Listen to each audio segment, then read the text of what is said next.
both watched Fooly Cooly when we were kids. It was a formative experience for both of us, opening the door to a wonderfully weird world of animation that we'd only seen glimpses of up until that point. Now, 15 years after its original US broadcast, the series that nurtured our love of anime is coming back. So, we decided to sit down and take a fresh look at it, and this is the result. This is Fooly Cooly Rewind.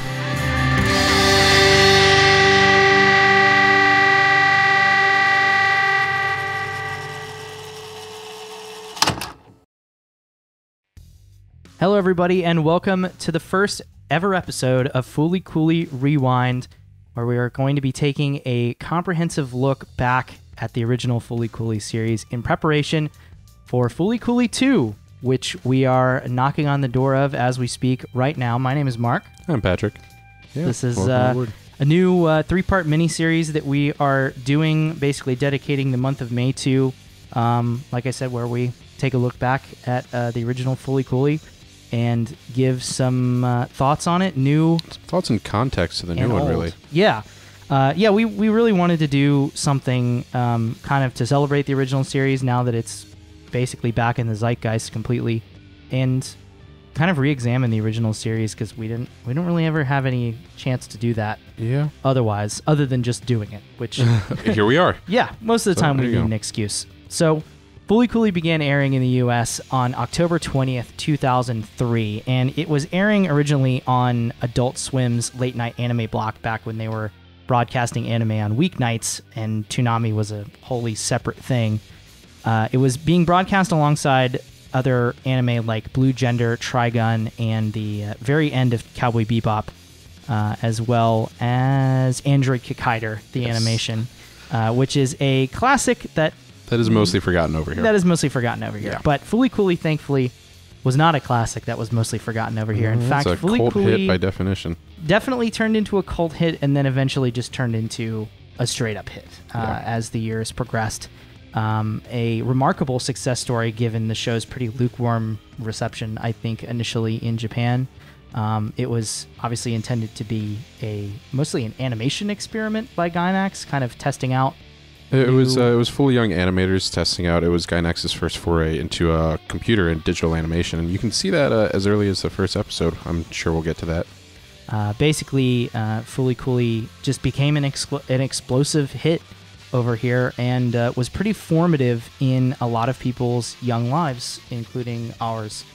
Mostly people from our generation who are nearing their late 20s and early 30s now, which is pretty depressing to think about. Kind of scary. Yeah, but that's kind of the place where Fooly Cooly sits in the anime pantheon now. It's basically a classic. I'm glad you call it a pantheon, because it's definitely, like, as far as creators go, most of the people who worked on Fooly Cooly are pretty godlike in the industry today. Yeah, Fooly Cooly, basically the staff there is a who's who of, I mean, kind of the gods Gainax Wonder Kids. Yeah, Gainax is the beginning of Gainax's golden age, their last golden age, of which there were many. But in a lot of ways, Fooly Cooly kind of encapsulates everything that people like about, both old school Nax. Yeah, and also both 90s Gainax and also 2000s Gainax. Mm-hmm. It's a really fantastic transition piece. So, with that being said, why don't we jump into our discussion of episode 1.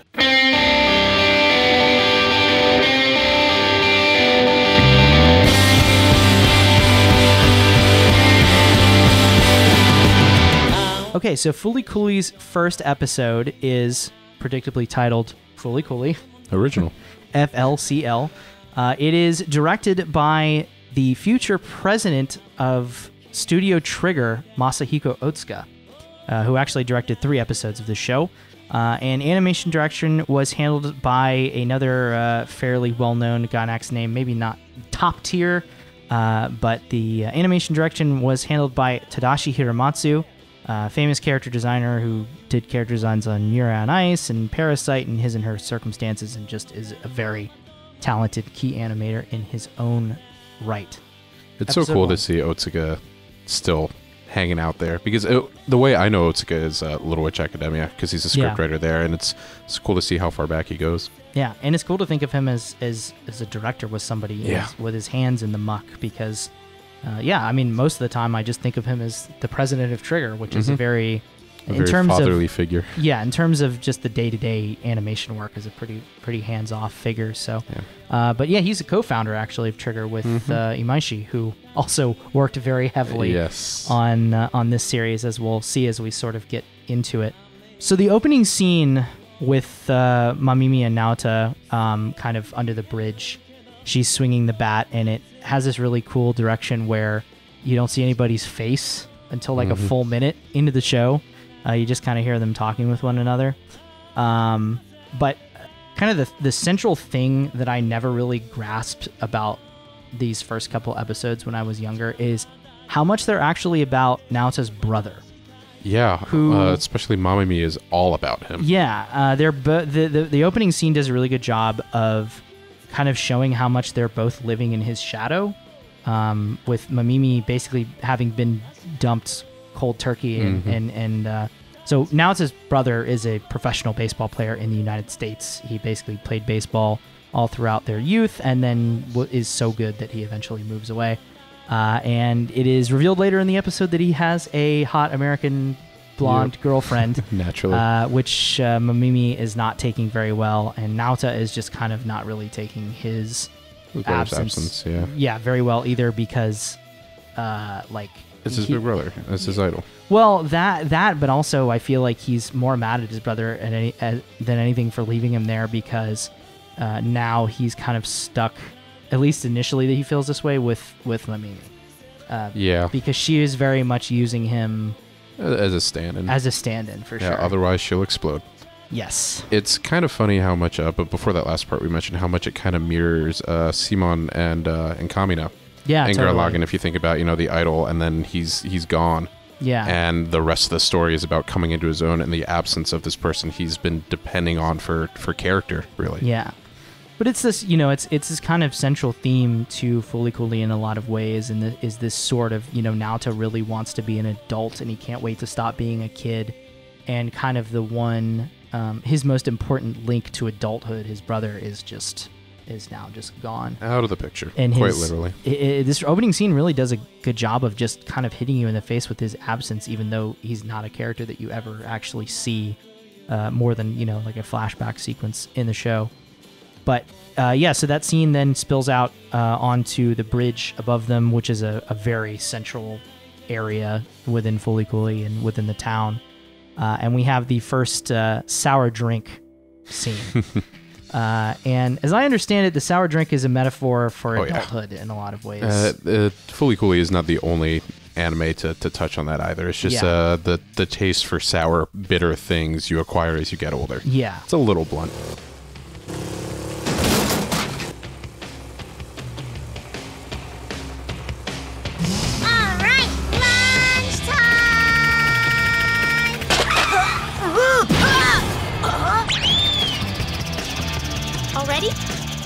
But and then Haruko makes her entrance, and she makes it in the most perfect way possible, in a way that I had never really noticed before, which is Naota's about to say something poignant and emotional about his brother, and then she enters and completely changes the tone of the scene and completely fucks everything up.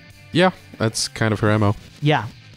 She hits Naota with her scooter and then bangs his fucking head with the bass. Yeah, naturally, as soon as he wakes up. Yeah. And also the whole mouth-to-mouth. Yeah. Yeah, that happens. That happens.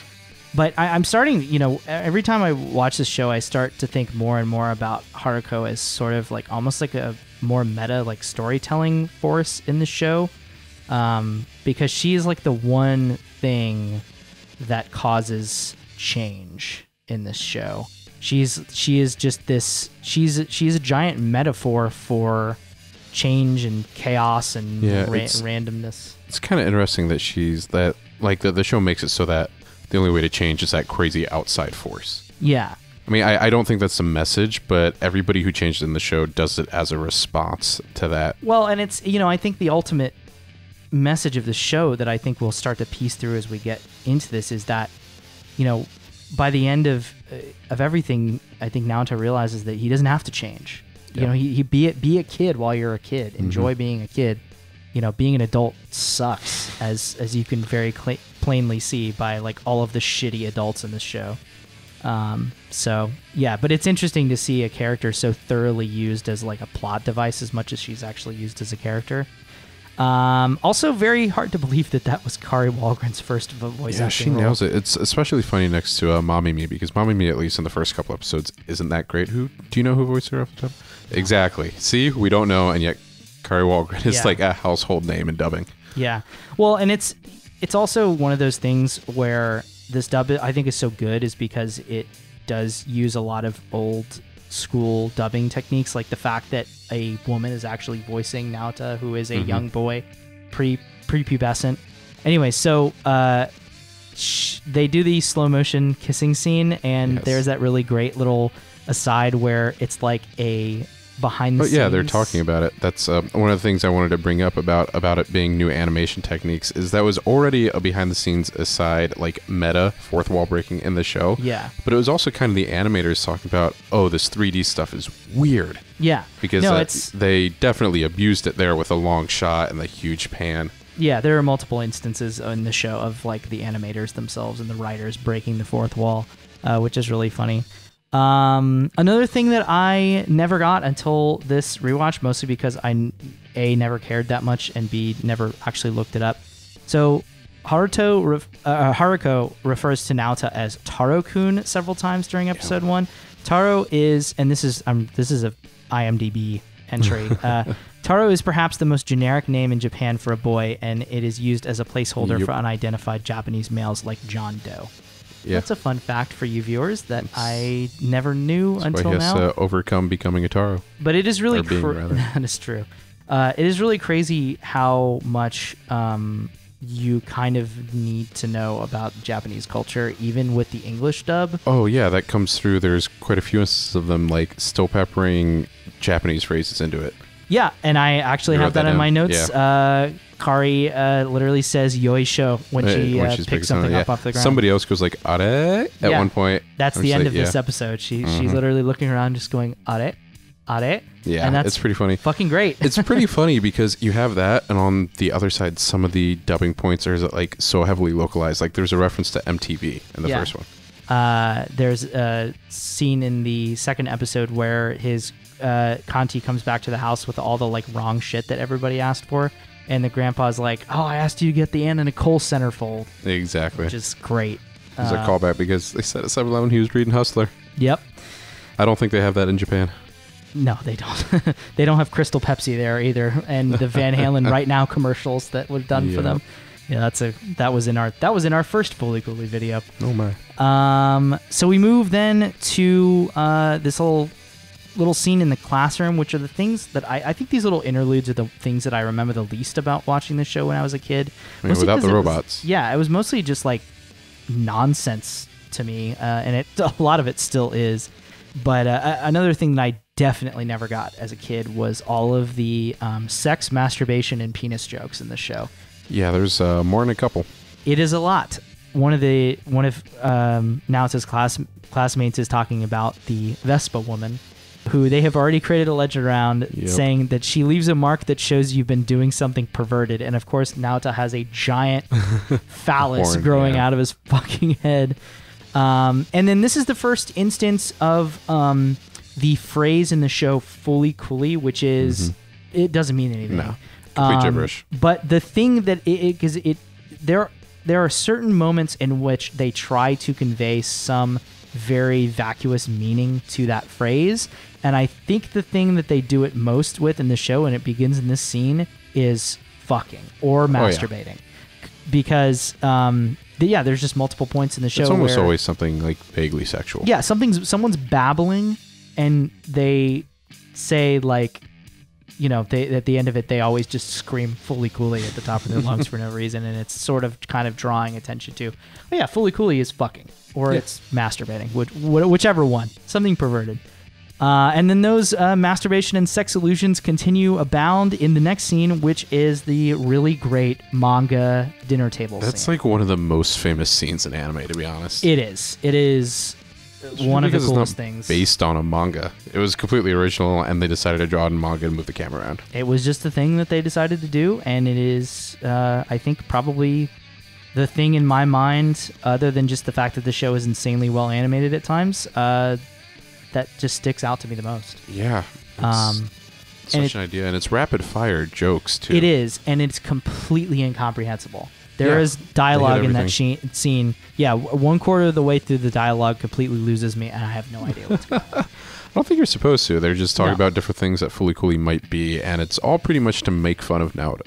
Yeah, exactly. And this is the first scene also that we see his, one of the first scenes where we see his dad, who's a real piece of shit, and is also absolutely 100% making fun of Gainax's 90s fan base. Yeah. Because he looks like the Kimo Oda stereotype from the 90s. He, Naoto, quote, says he wrote a detailed book on the theories of Eva, which I think is in the second episode. Deep history. Yeah, that's at the beginning of the second episode. They also make fun of Tomino and Gundam. Yeah.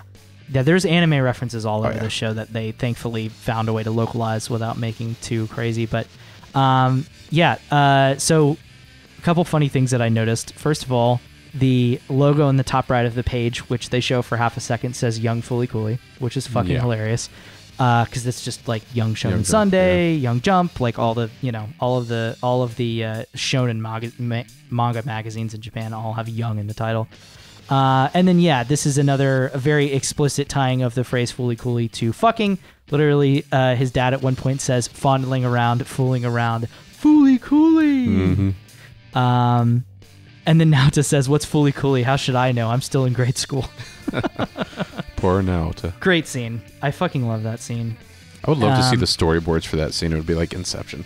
Yeah, no, it literally is just, it probably is just probably just that the manga, thing. yeah. And then they moved the camera around on it, or probably more likely is they just did it all on a computer. Yeah. Because it uses all the blur effects and stuff as it moves.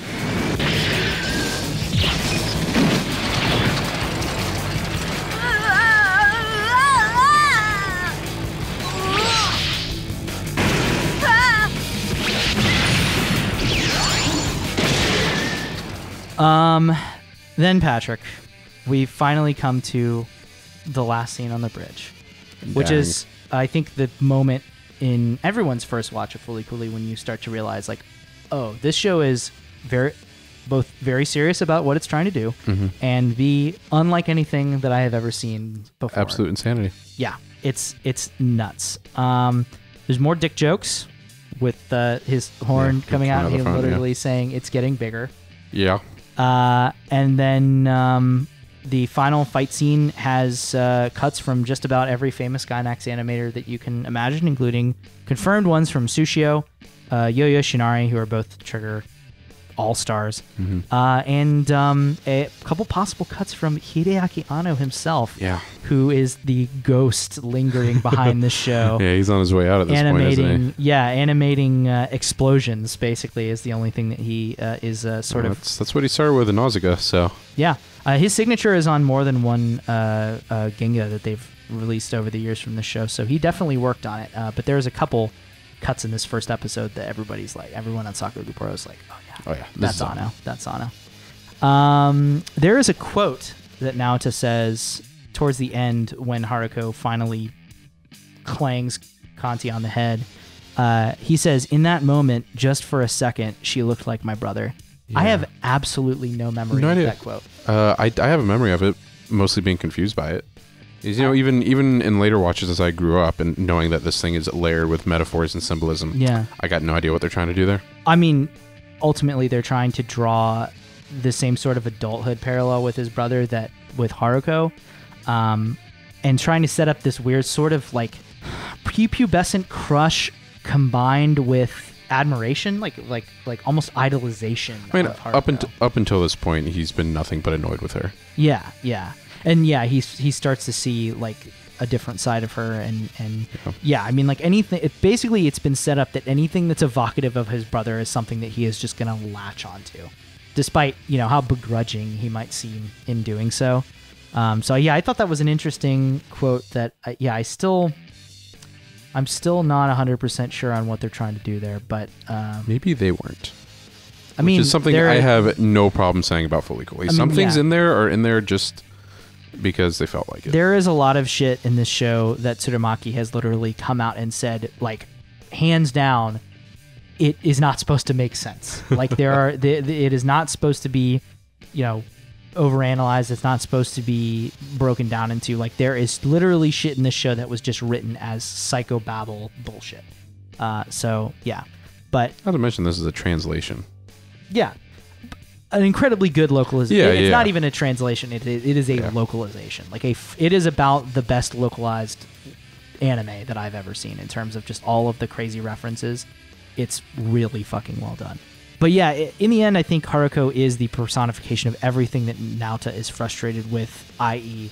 maturity, like sexual and perverted feelings, which you can tell he is like just really terrified to deal with. He's super frustrated. Yeah. His brother, and in a very little sense, shit coming out of his head. She literally is a chaotic force that has shown up and thrown his emotions and also his like actual body. Made them kind of personified. Yeah, it's almost like she's a metaphor for puberty. Whoa. Fuck. No way. Shit. I think you might have just figured out Fully Cooley, Mark.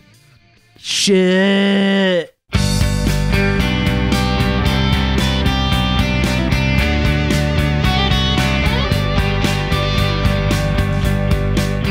So, Patrick, episode 2 of Fully Cooley. We're like a third of the way there. Yeah, called Firestarter. We're almost done with this episode. Cool. Directed by Takeshi Ando, who is someone that I had never heard of before looking this up. Sure, that's the name of a sumo wrestler, too. Yeah, I'm sure it's the name of a great many people. But Takeshi Ando, I had never heard of him up until this point, and there's a good reason for that. Unlike pretty much everyone else in this show, he has almost no other directorial or staff credits to his name. Knowing Gainax and Fully Cooley, it might be somebody they picked up off the street. I would not be surprised. Like, hey, let's go. Yeah. But a thing that I think more noticeable in the production of this episode is that the animation direction was done by Kill la Kill and Luluko director and also Trigger All-Star and co-founder Hiroyuki Imaishi. And Street Sharks fan. And big Street Sharks fan, Hiroyuki Imaishi. Yes. Yeah, and I think that's incredibly important. Noticeable in the first probably shows. 15 minutes of the show. So jerky in such a good way. The character animation is a lot more herky-jerky. There's a shitload of uses of like wide angle or like very pulled out, distorted angles, low angles and high angles, and like literally an entire scene that's just reflected in Kanti's visor, fisheye lens shots, like all of the Imaishi, and also the character designs are like way more deformed and weird looking, and it's just total in a way that works though. Oh, and it's perfect. Yeah, it that feels, in terms of character animation, that feels more like Fully Cooley to me. Oh, absolutely. That's what I think of like when I think of. I mean, there's no words to put to it, but when I think of the style, the aesthetics of Fully Cooley, it's really Imaishi's style that comes to mind. And it's kind of hilarious that this episode is so stylized, because like the thing that really struck me about the first episode in a lot of ways is just how normal it kind of all looks until the very end. But the animation looks good in the first one, but not like this. It's a very straightforward from a production standpoint, and then episode 2 is when they start actually experimenting with animation in some really cool ways. But we will get to that because I have a whole section on that. But it's probably also in terms of just direction and output, it is the most ethereal and atmospheric episode of the show. Definitely. And I think also probably the most undersold. This episode has some really amazing moments in it that I think are easy to forget. It does get eclipsed because there's so many big moments in the following episodes. Yeah. I mean, Fully Cooley, I think at its core is an action show. And this episode is pretty much devoid of action until like the last 3 minutes. Yeah, it has to be because it's an animator showcase when you get down to it. Yeah, and that's fine. But this episode has a lot of really great, poignant, emotional, weird moments that are very different tonally. I'm speaking of the one thinking of the one montage under the bridge. Yeah, you know what I'm talking about. We'll get there. And in general, I think like even though this can be a pretty dark and emotional episode at times, I think especially with Imaishi at the helm on animation direction, there's a lot more comedy and like random, early 2000s anime humor in this episode. With Imaishi's directorial style, you can always fit a little bit more for that quick quip. Yeah, I mean, Imaishi has a fucking fantastic sense of visual humor as well that I think really lends itself well to a show like this. There's a specific scene where Haruko is fixing her scooter, and she sends Naota away, and he comes back with a fucking gunpla, and she just like fixes her scooter with a gunpla, and I don't really understand. It doesn't matter what's happening, but that's just, another one of those things. But anyway, I think my favorite scene in this entire episode is the scene in the field and the burnt out schoolhouse with definitely. Kanti and Mamimi.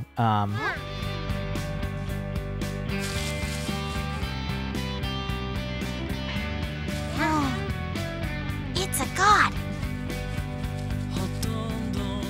It tells you everything you need to know about Mamimi. Yeah. Basically that she's completely broken. Yeah, she's broken. She is looking for something, someone to save her. Yeah, something kind of to idolize and to save her, because there's the flashback scene in this episode where you see that Naota's brother saved her from the burning school, and then we have the scene in modern day with Kanti literally like, I guess, pirouetting and flying off the top of the burnt out schoolhouse. I don't really ever understand what Kanti's motivation is for just like going out in the field and like sifting through dirt and shit. There's something there that I'm completely missing. I also don't really know why he's wearing the halo or the wings, other than to sort of further Mamimi's belief that he's a god. If you wanna go back and say maybe he and Haruko is kind of a personification of Naota's brother, maybe Mamimi kind of has some input on him as well, and it's not just a creation of Naota's. Probably. That would make a lot more of this make sense. Yeah. Or I could be overanalyzing. It's fully cool. That's a good theory. It's something to keep in mind, I think. Hybrid Rainbow is also playing during this scene, which is probably the song. Have we mentioned the pillows yet this episode? I mean, do we need to? Everybody knows. Yeah. We'll get there. I mean, I've talked about the pillows enough to like form my own fucking YouTube network solely based on the pillows. But I have a few notes. I mean, it's just, I feel like the pillows is just such a given, because I'm just like, what else is there to say other than that it is one of the greatest anime soundtracks of all time? That forms the backbone, definitely. Like, I pity everyone who listens to the first podcast that we do after Fully Coolly 2 comes out, because I'm just only going to be talking about the pillows then. So I'll get all of that out of me then. But yeah, Hybrid Rainbow is playing during this scene, and Hybrid Rainbow, I feel like, is the song from this soundtrack that definitely hits me the hardest. It's just so raw and good, and it like is used in these very emotionally poignant moments in the show, and I feel like all of those memories I have tied back to that song, and I think it's like half of the reason why this scene works so well. But the direction is really awesome, where when Kanti's like flying off, and the colors are in that scene are so much different than any other scene in the show. It's like this really wonderful like tan, it's like heavenly almost. Yeah, beige sky, and then the sky opens up and you see the god rays coming down. It's very nice. I really like that scene a lot. A lot of like deep blues and blacks in that scene too. It's really cool. And then we hit the commercial break. We come back. The scene directly after the commercial break is the one I was talking about earlier, where they're all kind of lounging around on the first floor waiting for Kanti to come back. Yeah. And that's the scene where you start to realize, like, oh, yeah, there's like a lot of weird experimental character animation in the show. Yeah, it looks, it almost looks like the Animatrix. Yeah, it looks almost like rotoscoping in a lot of ways. Yeah, the character design does a complete 180 there. Yeah, it's just like everything is off model. Everything is like completely different. Like, I wouldn't be surprised if like the episode director wasn't even touching that scene and they just had somebody else come in. This definitely wasn't Imaishi, that's for sure. I don't think Imaishi could do that if he tried. Yeah. I'm sure he physically could. He just wouldn't. Yeah. And then we sort of start to move on into some more, like this episode is a lot more, there's a lot more scenes in this episode in general. Things are left to linger a lot shorter than they usually are. But we have another really wonderfully subtle scene where Naota kind of sees Mamimi post-bullying, like wringing her skirt out in the river there. In the river, and that's one that that's another one I had just completely forgotten about. That one did escape me, yeah. And it's really, it hits you pretty hard. Especially because Naota's contemporaries for the school like see her and like pity her and laugh at her. Yeah, and you start to see the wheels turn a little bit in Naota's head, and I think the viewer as well as he starts to realize like, oh shit, like I actually kind of do care about this girl. Like it feels terrible. Yeah. Even though that she's like annoying and I'm a shitty kid who doesn't really understand what's going on. Like it feels terrible to see somebody that you know and spend so much time with like fucked up like that. And that's especially because she kind of turns to face him and she's got like really bad like bags under her eyes and she looks really gaunt and sallow. It's like really, it's a very affecting scene. Like I think the thing that I remember least about this show, maybe because I'm like blocking it out, is like it has some really genuinely sad scenes of mostly subtle, involving her. Yeah, mostly involving Mamimi, but like still like it's fucked. That scene is really messed up. But it does its job. Thank God for that. Does it well.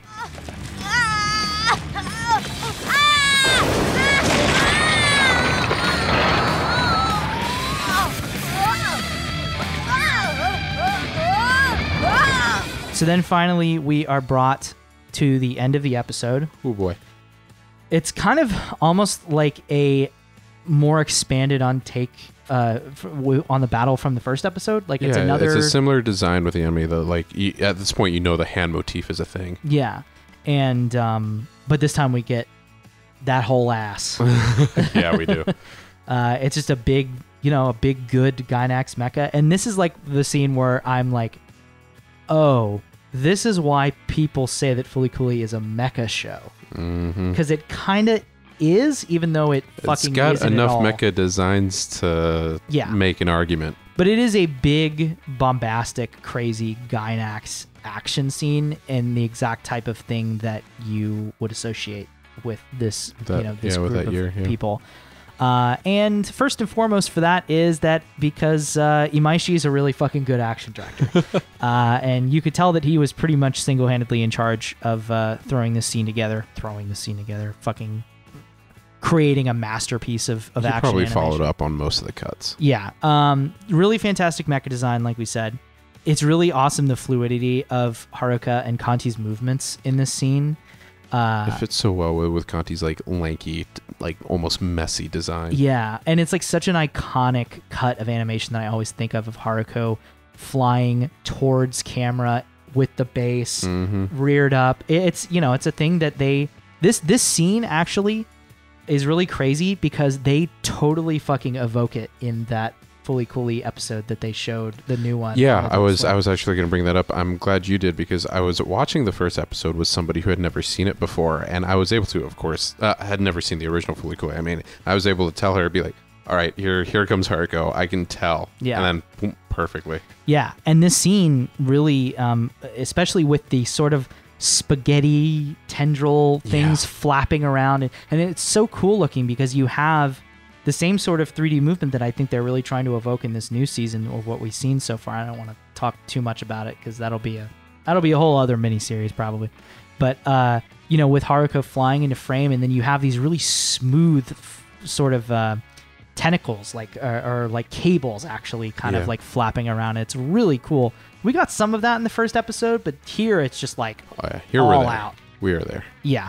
And then this is the scene that actually has a confirmed Hideaki Anno joint with the final explosion there at the very end, which is like, as soon as you see it, you're like, oh that's fucking Anno. Like, that's clear. There's just a certain way that there's like a certain like almost like hard realism with the way that he animates effects. That's where they like bubble out. Yeah, and they bubble out, and it just looks very realistic. It looks gnarly, if I can use a word. Yeah, it looks believable. Like, I guess is the most important factor there. But anyways, beyond the production aspect of the end of this episode, I think this episode is really about Naota coming around on Mamimi. Oh, definitely. And I think he tries his best not to let it on in further episodes, but I think you really He's a kid who can't deal with his feelings. Yeah, and in some ways, a lot of this episode is also about peeling the mask back a little bit on Naota and Mamimi both.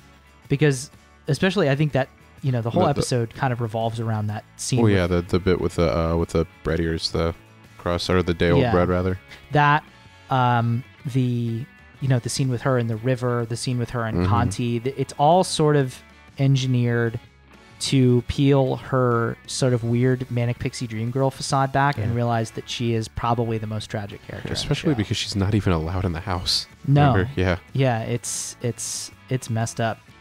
And I feel like also at the end, you can sort of start to see Naota form a connection between like saving her or protecting her, because he has that line at the end where he was just like, it was at that moment that I resolved to stay by her side forever or something like that. Yeah. And he sort of... He gets his own complex. Yeah, well, and the whole episode for him is a lot about remembering his brother and how heroic he was by saving her from that fire.